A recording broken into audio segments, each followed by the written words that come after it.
तो वो कोई हमारा परमानेंट स्टैंप थोड़ी लगी है। हो सकता है टिकट कट जाए किसी की, किसी ने हमें लिख के थोड़ी दिया कि आपकी राजनीतिक हिस्सेदारी इतनी रहेगी। लेकिन हम उप मुख्यमंत्री क्यों बने?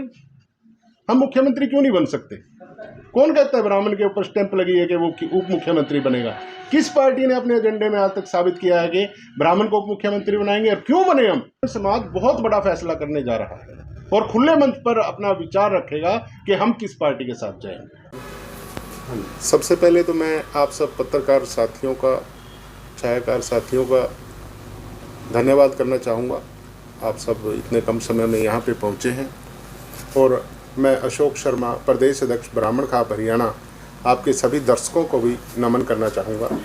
देखिए, हमारे समाज, ब्राह्मण समाज में एक विशेष तौर पर आज के दौर में बात चली हुई है कि ब्राह्मणों की भी कहीं ना कहीं राजनीतिक रूप से हिस्सेदारी हो, और इसके लिए ब्राह्मण खाप हरियाणा पूर्ण रूप से पिछले काफ़ी दिनों से प्रयासरत है कि किसी तरह से हमारा ये प्रोग्राम सफल हो। इन सब विषय को लेकर के ब्राह्मण खाप हरियाणा राजनीतिक परिचर्चा के लिए एक ब्राह्मण अधिवेशन करनाल में मंगल सेन एडिटोरियम के अंदर 17 मार्च 2024 को आयोजित कर रही है। उसमें पूरे प्रदेश से जितनी भी हमारी ब्राह्मण संस्थाएं हैं, जितने भी हमारी समाज के अग्रणी लोग हैं, जो भी आम लोग हैं, हमारे पूर्व सरपंच हैं, ब्लॉक समिति मेंबर्स हैं, ब्लॉक समिति के चेयरमैन्स हैं, जिला परिषद के मेंबर्स हैं, जिला परिषद के चेयरमैन रहे हैं, उन सबको आमंत्रित किया जा रहा है। और एक ब्राह्मण समाज की राजनीतिक हिस्सेदारी को लेकर के एक संगोष्ठी परिचर्चा की जा रही है, जो खुले तौर पे होगी और जिसमें पूरे ब्राह्मण समाज के लोगों को बोलने का मौका मिलेगा, अपनी अपनी बात करने का मौका मिलेगा। और उसके बाद अब की बार ब्राह्मण समाज एकत्रित होकर राजनीतिक हिस्सेदारी की मांग करेगा। जो भी पार्टी ब्राह्मण समाज का पूरा मान सम्मान करेगी, हमारा प्रतिनिधित्व हमारी संख्या बल के हिसाब से देगी, उस पार्टी का ब्राह्मण अब की बार इकट्ठा होकर के समर्थन करेगा। और ये भी सत्य है, अब की बार सत्ता का रास्ता ब्राह्मण से होकर के गुजरेगा।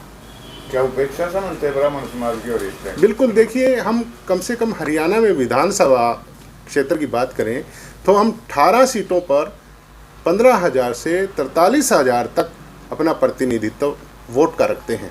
लेकिन हमें टिकट में सबसे पीछे धकेला जाता है। हमें टिकट मिलती है 3 या 4। उस बात को लेकर के हमारे समाज में रोष भी है और हम कहीं ना कहीं उसको अपनी उपेक्षा भी समझते हैं। कोई ऐसा चेहरा जिसको आगे लेकर आने का प्रयास किया जाए? देखिए, ऐसा पूरा ब्राह्मण ही चेहरा है। कोई ऐसा व्यक्ति विशेष की मैं बात नहीं करना चाहूँगा, मैं समाज की बात करना चाहूँगा, क्योंकि ब्राह्मण खाप हरियाणा एक सामाजिक संगठन है और समाज को संरक्षण देने के लिए इसका निर्माण किया गया है। इसमें किसी को राजनीति करने का कोई विशेष अधिकार नहीं हमने दिया। सिर्फ समाज की हर तरह से भलाई करना, सम्मान बढ़ाना समाज का, ये इसका मुख्य उद्देश्य है। तो किसी तरह अगर बात करें तो 3 से 4 सीटें, जैसे आपने बताया, 3 से 4 सीटों की भागीदारी तो आपकी विधानसभा में रहती है। अगर लोकसभा की बात करूं तो करनाल सीट पर ब्राह्मण प्रत्याशी पिछले समय में सांसद रहे हैं, तो क्या संतुष्टि नहीं है सरकार? देखिए, ये करनाल सीट की बात करें तो करनाल सीट परंपरागत ब्राह्मण की रही है, लेकिन हो सकता है पार्टियों की कुछ मजबूरी रही हो, कोई अन्य कारण रहा हो सकता है हमारे समाज को यहाँ से टिकट देने में कोई किसी पार्टी को दिक्कत आई हो। लेकिन अब की बार हम मांग कर रहे हैं लोकसभा में हमें 2 से 3 सीटों पर हमारे को टिकट दिया जाए। इसके लिए भी हम प्रयासरत हैं। सर, आप उपेक्षा की बात कर रहे हैं, लेकिन ब्राह्मण समाज को पहले ही अरविंद शर्मा यहाँ से सांसद रह चुके 10-10 साल।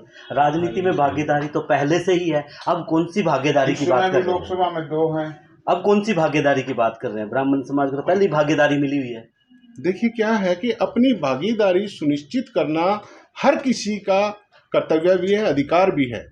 और बहुत से समुदाय हैं जो हरियाणा के हैं, वो भी अपनी अपनी हिस्सेदारी की मांग करें। जब तक हम किसी से मांगेंगे नहीं, हमें कौन देगा? नहीं, आपको तो पहले ही मिला हुआ है। तो वो कोई हमारा परमानेंट स्टैंप थोड़ी लगी है। हो सकता है टिकट कट जाए किसी की, किसी ने हमें लिख के थोड़ी दिया कि आपकी राजनीतिक हिस्सेदारी इतनी रहेगी। लेकिन मांगना हमारा अधिकार है। देखिए, लोकसभा में हम मांग कर रहे हैं 2 से 3 सीटें हमारे को, और विधानसभा में 18 सीटें हमारी बनती हैं। प्रतिनिधित्व करते हैं हम 18 सीटों का। मुख्यमंत्री ने तो पहले ही बोला हुआ है कि उप मुख्यमंत्री ब्राह्मण समाज से हो। हम उप मुख्यमंत्री क्यों बने? हम मुख्यमंत्री क्यों नहीं बन सकते? कौन कहता है ब्राह्मण के ऊपर स्टैंप लगी है कि वो उप मुख्यमंत्री बनेगा? किस पार्टी ने अपने एजेंडे में आज तक साबित किया है कि ब्राह्मण को उप मुख्यमंत्री बनाएंगे? और क्यों बने? हम सक्षम है मुख्यमंत्री बनने के लिए। अगर आप सक्षम हैं तो पार्टी से मांग क्यों करते हैं? आप चुनाव लड़कर, जब आप सक्षम हैं, चुनाव लड़कर और मुख्यमंत्री की सीट कुर्सी पर कब्जा कर लीजिए। तो चुनाव लड़ने की बात कर रहे हैं हम कोई अलग से कोई डिस्कशन नहीं कर रहे। हम चुनाव लड़कर ही बनेंगे। ऐसे कोई मनोनीत नहीं कर सकता मुख्यमंत्री को।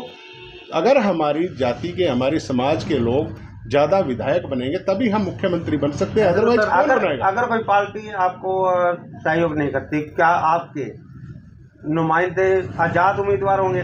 समाज बहुत बड़ा फैसला करने जा रहा है और खुले मंच पर अपना विचार रखेगा कि हम किस पार्टी के साथ जाएंगे। सर, अगर समाज की बात करें, हर समाज अपने अपने समाज को लेकर टिकटें मांगता है, हिस्सेदारी मांगता है। कहीं ना कहीं समाजवाद को बढ़ा मांगना तो सबका अधिकार है, इसमें समाजवाद की तो कोई बात जातिवाद को बढ़ावा है नहीं, जातिवाद का भी नहीं है। अपनी संख्या के हिसाब से अगर अपनी हिस्सेदारी कोई मांगता है तो उसमें मैं तो बुरा नहीं समझता। हर किसी का अधिकार है मांगना। जो आप सम्मेलन करने जा रहे हैं उसमें मौजूदा विधायक और मौजूदा इस टाइम जो ब्राह्मण समाज से वो भी पहुंचेंगे। देखिए, जो ये सम्मेलन रहेगा इसमें पूरे समाज के वो लोग रहेंगे जो धरातल पर कार्य कर रहे हैं। जो इस समय सत्ता में है वो नहीं होंगे। ऐसा मना किसी को नहीं है, कोई भी आ सकता है। लेकिन जो इसका एक एजेंडा रखा गया है, आम लोगों में बैठ करके खुली तौर पर इसकी चर्चा करना, हमारी हिस्सेदारी को सुनिश्चित करना इस सम्मेलन का उद्देश्य है। राजनीतिक दल चाहे कोई भी हो, सत्ता में है या विपक्ष में है, राजनेता, ब्राह्मण समाज, क्या उनको निमंत्रण भेजा जाएगा? निमंत्रण सबको जाएगा। निमंत्रण के लिए किसी के लिए वो नहीं है कि भाई हम किसी को नहीं बुलाएंगे। ये सामाजिक कार्यक्रम बिना निमंत्रण के भी कोई आ सकता है, हम किसी को मना थोड़ी करेंगे। जो अधिवेशन जो आप कर रहे हैं, ये शक्ति प्रदर्शन है या समाज को एकजुट करने? देखिए, पूरे हरियाणा की जितनी भी हमारी ब्राह्मण संस्थाएं हैं, चाहे वो छोटे लेवल पे काम कर रही है, चाहे वो डिस्ट्रिक्ट लेवल पे काम कर रही है, चाहे वो स्टेट लेवल पे काम कर रही है, हम सबको एक प्लेटफॉर्म पर ला करके बात करना चाहते हैं और उनसे विचार करके ही अब की बार फैसला करने जा रहे हैं, ताकि राजनीतिक पार्टियों पर दबाव बनाया जा सके। ये दबाव की बात नहीं है, हमारी मांग की बात है। सर, जैसे पिछले कार्यक्रम का आयोजन किया गया, देखिए इसमें हर ब्राह्मण मुख्य वक्ता है, हर किसी को बोलने का इसमें मौका मिलेगा। इसका नाम भी हमने ये रखा है कि ब्राह्मण समाज की राजनीतिक हिस्सेदारी को लेकर खुली चर्चा। सर, पिछले अगर बात करें ब्राह्मण समाज को निमंत्रण जाएगा। नवीन जहिंद भी हमारे समाज के अंग हैं, हमारे भाई हैं, वो भी आ सकते हैं, उनको कोई मना थोड़ी कर सकता है। अपनी बात रखने के लिए कोई भी, किसी भी लेवल का ब्राह्मण, किसी भी उच्च लेवल का ब्राह्मण, किसी भी जो धरातल पर कार्य कर रहा है वो ब्राह्मण भी अपनी बात रख सकते। निमंत्रण भेजा जाएगा उनको? जी, सबको भेजा। एक बार समय और वो जगह बताइए कब? देखिए, हमारा जो ये अधिवेशन रहेगा, ब्राह्मण अधिवेशन 17 मार्च 2024 को ऑडिटोरियम है, जो मंगल सेन ऑडिटोरियम करनाल में, जो अंबेडकर चौक के साथ है, वहाँ पे रहेगा। 10 बजे प्रातः इसकी शुरुआत की जाएगी और समापन लगभग 2 या 3 मुख्य अतिथि सब मुख्य अतिथि हैं, पूरे हरियाणा के ब्राह्मण इसमें मुख्य अतिथि हैं। आपका नाम? कोई और समाज के लोग नहीं बैठे हैं इस टाइम? देखिए, क्या है कि आज कुछ ऐसा वो रहा कि बंद होगा तो लोग नहीं आ पाए। इस वजह से हमने किसी को बुलाया भी नहीं कि कोई किसी को परेशानी हो।